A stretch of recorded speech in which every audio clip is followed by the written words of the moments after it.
Hi guys, today's lecture about bullous meningitis and granular meningitis. The bullous meningitis is also called meningitis bullosa hemorrhagica. Is the finding of vesicle on the superficial layer of the tympanic membrane. The formation of vesicle on the superficial layer of the tympanic membrane is called bullous meningitis. If you see, this is the tympanic membrane and this is epithelial layer. So vesicle formation over the epithelial layer is called bullous meningitis. The vesicle occur between the superficial layer of the outer epithelium and lamina propria of the tympanic membrane. Most common causative agent is influenza virus 123 and Mycoplasma pneumoniae. If you aspirate this vesicle and do culture, you will find the influenza virus and Mycoplasma pneumoniae virus.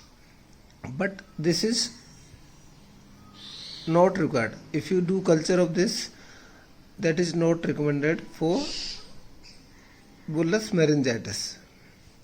Children more commonly affected than adult and recurrent rate is about 5%.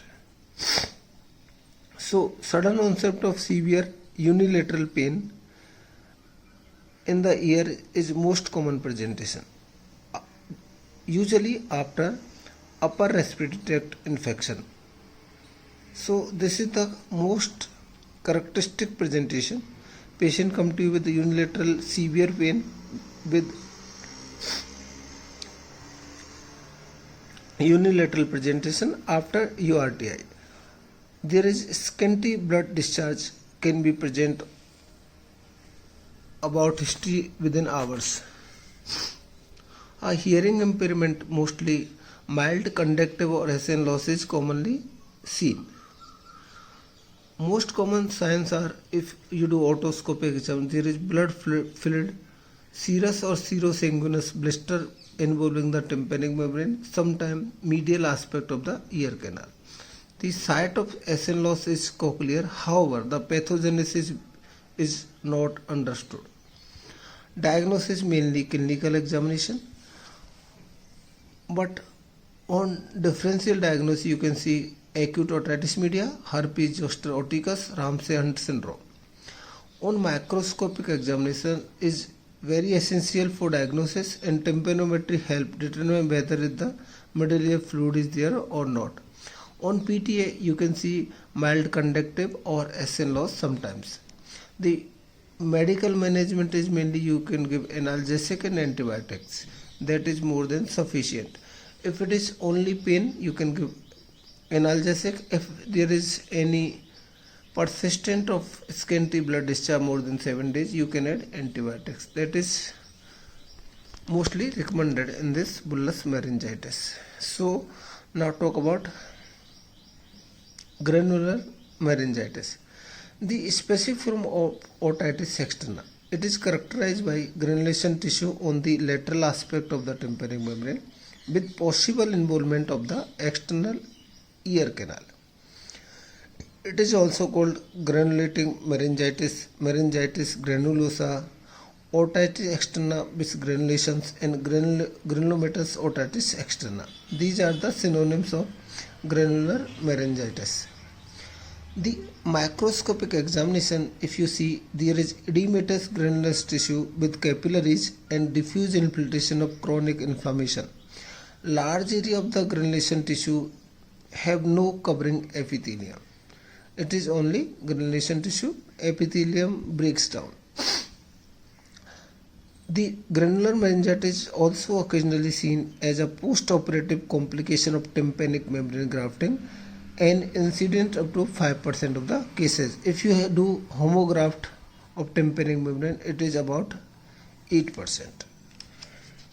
So in temporalis fascia grafting, it's about 5% of cases. You see post-operatively there is granulation formation of the tympanic membrane. The clinical presentation is, the dominant symptom is scanty foul smelling discharge. There is no foul smelling discharge in the bullous meningitis, but in granular meningitis, because of granulation formation, there is scanty foul smelling discharge from the affected ear. there is little or no pain. Some individuals have a sensation of fullness or irritation in the ear. The hearing is almost normal or mildly affected. Patient can be asymptomatic also. The moderate amount of fluid secretion is seen in affected ear. The tympanic membrane is covered with secretion that is sometimes crusting formation also. It is two types: granular meningitis localized form and granular meningitis diffuse form. In localized form, there is most common small area of tympanic membrane affected, one or more small polyps formation over the one quadrant of tympanic membrane or sometimes two quadrants of tympanic membrane. But in diffuse form, there is whole tympanic membrane is raised carpet-like granulation over the tympanic membrane. There is no tympanic membrane perforation. DD may be diffuse otitis externa or CSOM. Normal movement of tympanic pneumatic otoscopy and no sign of inflammation on lateral aspect, and lack of conductive hearing impairment in normal CT scan exclude chronic otitis media and diffuse otitis externa also. The diagnosis is PTA and tympanometry. There is no fluid in the middle ear or there is no hearing loss. On microscope examination, there is one or whole tympanic membrane is affected by granulation, and pneumatic otoscopy there is normal movement of tympanic drum. On CT scan examination, there is no middle ear pathology. So, the most common causative organism for granular meningitis Pseudomonas aeruginosa, sometimes Proteus and sometimes Staphylococcus aureus. The treatment of this granular meningitis, topical treatment, steroids. Here steroid is given added like Ciplox D, like ciprofloxacin or ofloxacin with steroid, like dexamethasone added in steroids, and antibiotic for 6 weeks is given for the, but there is no steroid recommended in the bullous meningitis. So this is most common treatment. Over 90% of cases resolved by this therapy. If not resolved by 6 weeks, you can remove the granulation tissue by physical method. By under microscopic examination, you can apply some silver nitrate, or you can do skin grafting also, or fat grafting, or you can do laser vaporization of the granulation tissue. Granular meningitis has a chronic course and granulations may continue to grow slowly for years. However, healing may happen spontaneously. This healing will occur spontaneously without any medication sometimes. The inflammation in the epithelial layer or lamina propria tympanic membrane sometimes lead to the replacement with proliferating granulation tissue, fibrosis and atresia formation on the medial aspect of the ear canal. When the fibrosis and atresia has extended laterally, the atresia ceases to grow.